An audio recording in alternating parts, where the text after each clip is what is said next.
Hello everyone, so let's start drama. एक छोटी सी लड़की जिसे लोग मजाक में रानी कहते थे, उसे क्या पता था कि एक दिन वो सच में अपना देश छोड़कर कोरिया पहुंच जाएगी। लेकिन वहां उसका सपना नहीं, उसकी जिंदगी टूटने वाली थी। ड्रीम की शुरुआत। कहानी हमें साउथ इंडिया के एक छोटे से शहर में ले जाती है, जहां एक मासूम सी लड़की रहती है जो बाकी बच्चों से बिल्कुल अलग है। जब सब बच्चे डॉक्टर या टीचर बनने का सपना देखते हैं, वो सिर्फ एक ही सपना देखती है, कोरिया जाने का। स्कूल में एक दिन फेस्टिवल होता है और उसे एक ऐतिहासिक किरदार निभाने का मौका मिलता है। एक ऐसी महिला जो सदियों पहले इंडिया से कोरिया गई थी। बस वही दिन उसकी जिंदगी बदल देता है। अब लोग उसे उसके असली नाम से नहीं, बल्कि उसी किरदार के नाम से बुलाने लगते हैं और धीरे धीरे वो उस किरदार को जीने लगती है। पार्ट 2, लव स्टोरी, जो बाद में दर्द बनती है। समय बीतता है और उसकी जिंदगी में आता है एक लड़का, नाम मणि। शुरुआत में वो बस एक दोस्त होता है, लेकिन धीरे धीरे वही उसकी दुनिया बन जाता है। दोनों साथ में फ्यूचर के सपने देखने लगते हैं। हम कोरिया जाएंगे, नई जिंदगी शुरू करेंगे, और यही ऑडियंस को लगता है कि अब सब अच्छा होगा। लेकिन असली कहानी तो अब शुरू होने वाली है। सबसे बड़ा धोखा, इमोशनल प्लस ट्विस्ट। सब कुछ ठीक चल रहा होता है, दोनों एक दूसरे के साथ फ्यूचर के सपने देख रहे होते हैं। लेकिन तभी कहानी में सबसे बड़ा मोड़ आता है। एक दिन शेनबा के पापा उसे मणि के साथ देख लेते हैं। घर में तूफान मच जाता है। उसके पापा साफ कह देते हैं, या तो मैं या वो लड़का। और उस पल शेनबा अपने प्यार को चुन लेती है। कुछ दिन बाद उसके पापा चुपचाप उसका सपना पूरा करने के लिए पैसे लेकर उसके पास आते हैं। लेकिन शेनबा उनसे मिलने से भी मना कर देती है। उस बाप का दिल वहीं टूट जाता है। लेकिन असली खेल तो अब शुरू होता है। वो पैसे मणि के हाथ लग जाते हैं और वो शेनबा को झूठा सपना दिखाता है। मैंने कोरिया में तेरे लिए बड़ी होटल में जॉब सेट कर दी है, हम दोनों साथ में वहां जाएंगे। शेनबा बिना सोचे उस पर भरोसा कर लेती है। वो फ्लाइट में बैठती है, दिल में एक्साइटमेंट, आंखों में सपने। लेकिन जैसे ही वो मणि को कॉल करती है, फोन नहीं लगता। बार बार ट्राई करती है। फिर घबराकर वो अपने पापा को कॉल करती है और वहीं उसकी दुनिया टूट जाती है। उसे पता चलता है मणि सारे पैसे लेकर भाग चुका है और उसने उसके साथ धोखा किया है। उस पल ना कोरिया अच्छा लगता है, ना सपना। सिर्फ एक चीज बचती है, दर्द।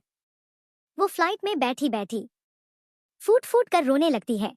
मस्ट यूज, जिस इंसान के लिए उसने अपने पिता तक को छोड़ दिया, आज वही उसे दुनिया में अकेला छोड़ गया। Reality hit.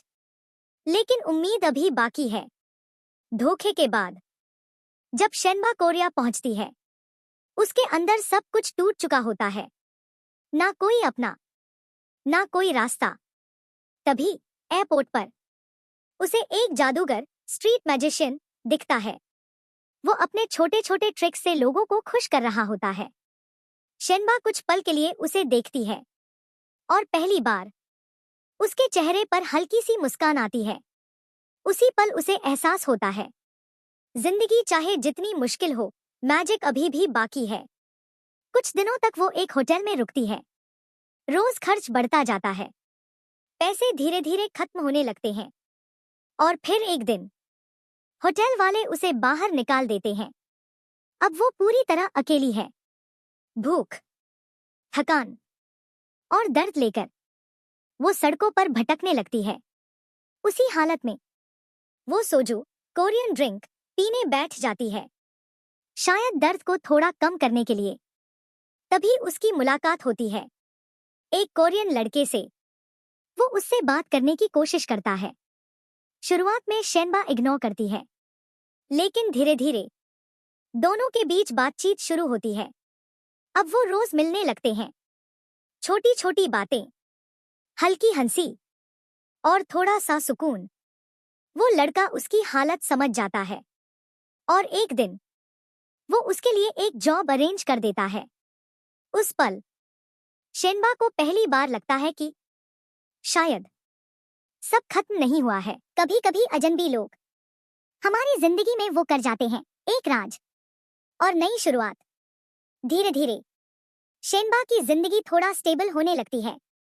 जिस घर में उसे काम मिलता है वहां एक बुजुर्ग दादी रहती है। बाहर से देखने पर वो बहुत बीमार लगती है, हमेशा कमजोर, चुप और अकेली। लेकिन शेनबा को कुछ अजीब सा महसूस होता है।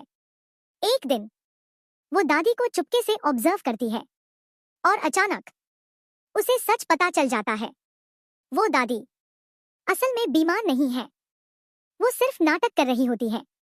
पहले तो शेनबा शॉक हो जाती है, लेकिन जब वो असली वजह जानती है, पता चलता है कि उनके फैमिली में बहुत प्रॉब्लम्स हैं और वो इस ड्रामा के पीछे छिपकर खुद को बचा रही हैं। ये सुनकर शेनबा उन्हें जज नहीं करती, बल्कि उन्हें समझती है और यहीं से दोनों के बीच एक अनोखी दोस्ती शुरू होती है। अब दोनों अकेले नहीं हैं। एक तरफ शेनबा का टूटा हुआ सपना, दूसरी तरफ दादी का छुपा हुआ दर्द। दोनों एक दूसरे का सहारा बन जाते हैं। फिर एक दिन दोनों मिलकर डिसाइड करते हैं कि अब सिर्फ सर्वाइव नहीं, अब जीना है। और वहीं से शुरू होता है उनका छोटा सा रेस्टोरेंट। शुरुआत में सब कुछ आसान नहीं होता। कम कस्टमर, पैसे की कमी, लैंग्वेज प्रॉब्लम, लेकिन शेनबा का पैशन और दादी का एक्सपीरियंस धीरे धीरे मैजिक कर देता है। कुछ ही समय में उनका रेस्टोरेंट लोगों के बीच फेमस होने लगता है। लोग दूर दूर से आने लगते हैं। टेस्ट यूनिक होता है और उनकी कहानी दिल छू लेती है। अब शेनबा सिर्फ सर्वाइव नहीं कर रही, वो ग्रो कर रही है, खुद की पहचान बना रही है। सपने पूरे करने के लिए कभी कभी हमें दुनिया नहीं, खुद को बदलना पड़ता है। तुम्हारे अंदर इतना टैलेंट है, तुम अपना म्यूजिक बैंड क्यों नहीं शुरू करते? किम पहले हिचकिचाता है, उसे खुद पर भरोसा नहीं होता, लेकिन शेनबा उसे बिलीव करना सिखाती है। फिर शेनबा एक बड़ा फैसला लेती है। वो किम के सपने के लिए पैसे इकट्ठा करना शुरू करती है। छोटी छोटी बचत, एक्स्ट्रा मेहनत, हर पॉसिबल तरीका, क्योंकि इस बार वो किसी को टूटते हुए नहीं देखना चाहती। जब पैसे पूरे हो जाते हैं वो दादी के पास जाती है, लेकिन तभी सिचुएशन अचानक बिगड़ जाती है। दादी का बेटा शेनबा पर इल्जाम लगा देता है, तुमने ये पैसे चुराए हैं। पूरा माहौल टेंस हो जाता है। तभी दादी आगे आती है और कहती है, ये पैसे मैंने दिए हैं। उस पल शेनबा की इज्जत बच जाती है, लेकिन शेनबा बिना कुछ कहे वहां से चली जाती है। शायद इसलिए क्योंकि वो और परेशानी नहीं बढ़ाना चाहती। तभी अचानक हाथापाई और टेंशन के बीच दादी बेहोश हो जाती है। कुछ दिन सब कुछ हैवी हो जाता है, लेकिन जिंदगी रुकती नहीं। इधर किम और उसकी टीम अपना म्यूजिक बैंड तैयार कर लेते हैं। शुरुआत में स्ट्रगल होता है, लेकिन धीरे धीरे उनका म्यूजिक लोगों तक पहुंचने लगता है और देखते ही देखते वो फेमस हो जाते हैं। शेनबा को जैसे ही पता चलता है कि उसके घर में भूकंप आया है, उसका दिल घबरा उठता है। बिना एक पल गवाए वो तुरंत अपने गांव के लिए निकल पड़ती है। पूरे रास्ते उसके मन में डर और बेचैनी रहती है, लेकिन जैसे ही वो गांव पहुंचती है और अपने परिवार को सही सलामत देखती है, उसकी आंखों में आंसू आ जाते हैं। इस बार राहत के वो दौड़कर अपने परिवार को गले लगा लेती है और उसी पल फैसला करती है कि अब वो कहीं नहीं जाएगी, अब वो यहीं रहेगी, अपने परिवार के साथ, अपने असली घर में। उसे सच्चाई समझ आती है, वो जोकर वही किम था जो शुरुआत से लेकर अब तक हर मुश्किल में उसके साथ था। तभी पीछे से कोई उसे आवाज देता है। वो पलटकर देखती है और शॉक हो जाती है। उसके कोरिया के सारे दोस्त वहां उसके गांव में खड़े होते हैं। सब साथ में हंसते हैं, खाते हैं, मस्ती करते हैं। तभी किम धीरे धीरे शेनबा के पास आता है।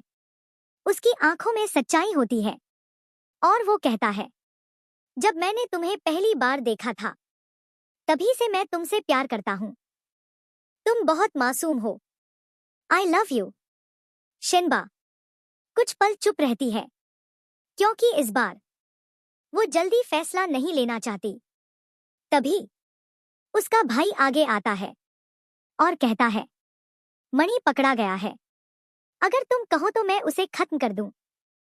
शिनबा शांत आवाज में कहती है, जिस लड़के ने मुझे धोखा दिया था, अब उसकी मेरी जिंदगी में कोई जगह नहीं है, क्योंकि अब मैं पहले वाली लड़की नहीं हूं। मैं स्ट्रांग हूं, इंडिपेंडेंट हूं और अपनी पहचान खुद बना चुकी हूं। ये सुनकर उसके पापा मुस्कुराते हैं और कहते हैं, जा बेटा, कोरिया जा और अपना सपना पूरा कर। और आखिर में हम शिनबा को फिर से कोरिया में देखते हैं, लेकिन इस बार वो अकेली नहीं है, वो टूटी हुई नहीं है। वो एक नई शिनबा है, स्ट्रांग, फियरलेस और अपने सपनों की मालिक। ऐसे ही नए कोरियन ड्रामा देखने के लिए हमारे चैनल को सब्सक्राइब करें।